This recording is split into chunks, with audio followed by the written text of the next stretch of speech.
Kalau gua bisa balik ya, ke usia gua yang 17 tahun, ini adalah beberapa nasehat yang gua akan kasih tahu ke Timothy umur 17 tahun. Kemarin malam itu gua sempat kepikiran untuk bikin video ini, jadi hari ini gua bikinin. Jadi video ini adalah kumpulan mungkin ya bisa dibilang kesalahan dan pelajaran-pelajaran yang gua alami selama gua 24 tahun hidup, 10 tahun berkarya di bidang usaha digital, jadi pengusaha, jadi seorang investor juga, dan ini yang bisa gua kasih ya mungkin teman-teman di sini banyak yang lebih tua dari gua, tapi gue yakin setiap dari kalian yang nonton video ini pasti bisa mendapatkan sesuatu dari akhir video ini. Gua akan bilang ya ke Timothy yang 17 tahun, bahwa tenang, lu nggak perlu tahu semua jawabannya.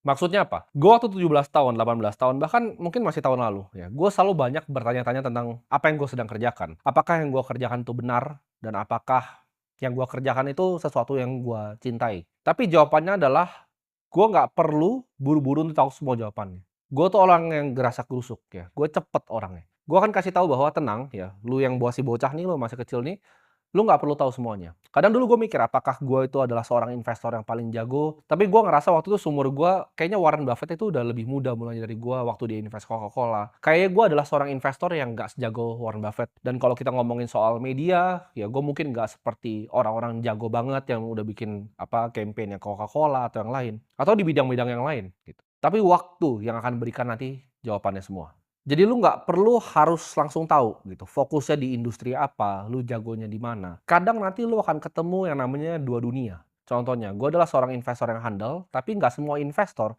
itu bahkan bisa ngomong di depan kamera seperti ini, seperti gue. Jadi itu adalah dua dunia yang gue gabungin ya. Satu dari dunia investasi, satu dari dunia media. Nah, orang yang bisa gabungin dua dunia ini, gue kasih contoh lagi. Elon Musk adalah seorang engineer yang handal. Dia bisa bikin perusahaan seperti SpaceX, dia ngerti teknisnya dari Tesla, humanoid robot, Neuralink-nya dia ngerti. Dia engineer yang hebat, tapi dia adalah seorang salesman yang lebih hebat lagi sebenarnya. Jadi kalau Elon Musk kalian suruh gua nih analisa, dia itu bukan fully engineer. Dia mungkin engineer-nya 30%, 70%-nya adalah sales. Atau misalnya Jeff Bezos, dia adalah dua, dia adalah orang sistem dan dia juga adalah sebuah engineer. Jadi banyak orang-orang terkaya di dunia itu yang berhasil menggabungi yang gue sebutnya dua dunia ini. Kadang ada yang bahkan tiga. Lu fokus di satu aja gue bilang lu bisa jadi yang terhebat. Lu bisa jadi orang yang sukses, lu bisa jadi orang yang kaya. Tapi jawabannya lu harus lihat apa yang kira-kira lu jago, apa yang sebenarnya orang lain bilang lu jago. Bukan dari diri lu sendiri tapi dari orang lain. Jadi jawabannya adalah waktu, nggak usah buru-buru. Misalnya lo lagi mencari, ya kan, masih bingung, lu kadang